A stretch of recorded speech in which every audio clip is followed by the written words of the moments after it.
Hello, আমি মুগ্ধতা। আজকে আমরা এসেছি আমাদের না বলা কথাগুলো বলতে আর কিছু প্রশ্ন করতে। আমি তো ছোট, এতটুকু মাত্র। আমার কাছে স্বাধীনতা হচ্ছে সারাদিন চকলেট খাওয়া, আর আমার কাছে বিকেলে বাসার সামনে সবার সাথে ফুটবল খেলা। কিন্তু আপনাদের কাছে স্বাধীনতা কি?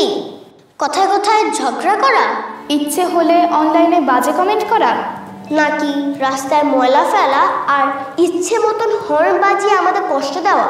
আম্মু বলে স্বাধীনতা মানে যা খুশি তা না, নিজের পছন্দ চাপিয়ে অন্যকে কষ্ট দেওয়া না।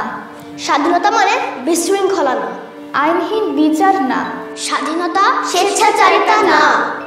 আমরা চাই স্বাধীনতা থাকুক মুক্ত চিন্তায়, সবাই মিলেমিশে থাকার। স্বাধীনতা সুন্দর, পতাকার মতো। আর আমার মতো আমরা বড় হচ্ছি, তৈরি হচ্ছি। আমাদের জন্য স্বাধীনতার যত্ন নেবে প্লিজ। প্লিজ সবাইকে স্বাধীনতার শুভেচ্ছা। আমার আপনার স্বাধীনতা যেন না হয়ে ওঠে স্বেচ্ছাচারিত। পারস্পরিক শ্রদ্ধা আর যত্নে থাকুক আমাদের স্বাধীনতা, আমাদেরই আগামীর জন্য।